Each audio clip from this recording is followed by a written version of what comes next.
Bismillahirrahmanirrahim. Assalamualaikum warahmatullahi wabarakatuh. Alhamdulillahirabbil alamin. Wassalatu wassalamu ala sayyidil mursalin wa ala alihi wa sahbihi ajmain. Amma ba'du. Yang saya hormati kepada pengasuh Pondok Pesantren Zainul Hasan Genggong, Kiai Haji Hasan Mutawakkil Allah SHMM, dan yang saya hormati kepada Rektor Universitas Islam Zainul Hasan Genggong, Dr. Abdul Aziz Wahab MAG, dan yang saya hormati kepada Dekan Fakultas Tadris Umum beserta dosen pengampu mata kuliah Metode Penelitian Kualitatif, yakni Ustazah Wahyu Lestari MPD, dan yang saya hormati kepada Ketua Program Studi Tadris Matematika, yakni Ustazah Eka Rahayu MPD, dan tak lupa pula kepada teman-teman sekalian. Di sini saya akan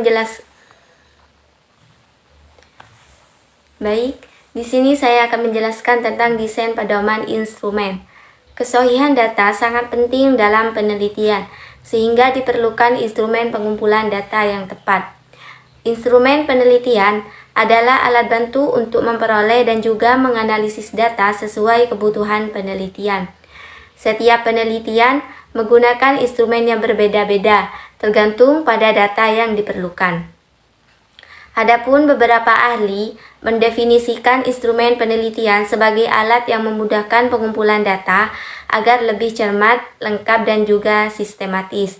Instrumen ini bisa berupa tes, pertanyaan, atau metode lain yang sesuai dengan variabel penelitian. Dalam penelitian kualitatif, peneliti itu sendiri adalah instrumen utama, tetapi tetap memerlukan pedoman seperti observasi, wawancara, dan juga dokumentasi. Instrumen penelitian kualitatif bersifat fleksibel, dapat berubah sesuai kondisi lapangan. Oleh karena itu, desain instrumen didasarkan pada kebutuhan data yang dikaitkan dengan tujuan penelitian. Seringkali disajikan dalam bentuk tabel untuk memudahkan analisis. Yang pertama di sini ada desain instrumen pedoman observasi. Observasi adalah teknik pengamatan yang digunakan untuk mencatat keadaan yang relevan dengan penelitian. Agar lebih efektif, observasi memerlukan format atau pedoman pengamatan yang sistematis. Selain mencatat kejadian, peneliti juga menilai dan juga mempertimbangkan data yang diperoleh, misalnya dalam menilai reaksi informan. Pedoman observasi bertujuan untuk memastikan bahwa pengamatan berjalan secara alamiah. Contohnya dalam penelitian tentang dukungan pemangku kepentingan terhadap kelompok tani. Observasi dilakukan dengan memperhatikan aspek fisik, verbal, serta gestur para pemangku kepentingan dalam interaksi dengan kelompok tani.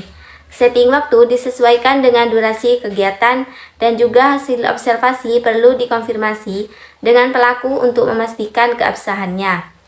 Yang kedua ada desain instrumen pedoman wawancara. Wawancara adalah teknik pengumpulan data melalui komunikasi langsung atau tidak langsung dengan informan untuk mendapatkan informasi yang mendalam.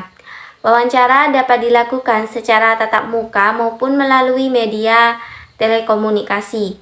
Agar wawancara berjalan dengan efektif dan tidak melebar dari topik, diperlukan pedoman wawancara yang membantu menjaga alur percakapan tetap fokus.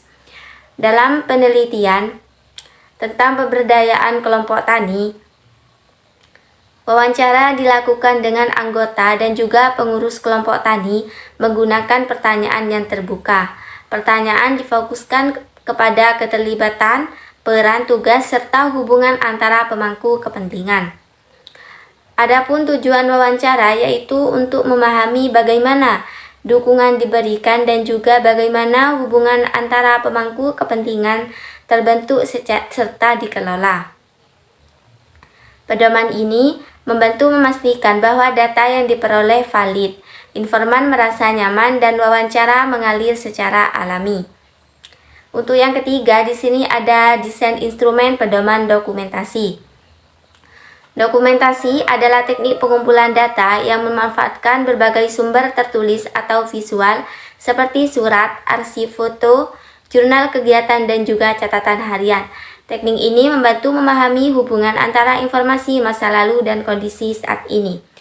Namun, dokumentasi harus divalidasi untuk memastikan keabsahan data karena terkadang tidak lengkap atau dapat menyesatkan. Oleh karena itu, diperlukan pedoman dokumentasi yang sistematis agar dokumen yang dikumpulkan valid dan sesuai dengan kebutuhan penelitian. Pedoman dokumentasi biasanya berbentuk format yang mencakup tema, lokasi, jenis objek, tanggal, pengamatan, serta catatan hasil dokumentasi. Untuk yang terakhir, di sini ada desain instrumen pedoman Focus Group Discussion atau FGD, adalah teknik pengumpulan data kualitatif yang dilakukan dalam diskusi kelompok kecil dari 8-12 orang untuk memahami persepsi, sikap, dan pengalaman peserta terhadap suatu isu. Diskusi berlangsung dalam suasana informal dengan dipandu oleh moderator. Agar FGD berjalan efektif, diperlukan persiapan yang matang, seperti membentuk tim, yaitu moderator, notulen, penghubung peserta, penyedia logistik, dokumentasi. Yang kedua, mengatur tempat dengan posisi duduk yang memungkinkan interaksi efektif. Yang ketiga, menyiapkan logistik seperti alat tulis, rekaman, audio atau video konsumsi. Yang selanjutnya, menentukan jumlah peserta, ideal 7-11 orang. Melakukan rekrutmen peserta homogen atau heterogen sesuai tujuan. Menyusun pertanyaan agar diskusi tetap fokus.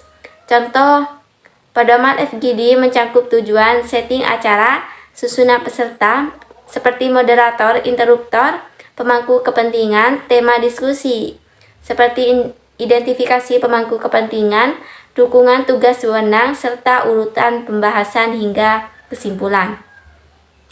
Dengan pedoman yang jelas, FGD dapat menghasilkan informasi yang representatif dan juga mendalam sesuai dengan tujuan penelitian. Itu saja yang dapat saya sampaikan. Apabila ada kesalahan, saya mohon maaf yang sebesar-besarnya.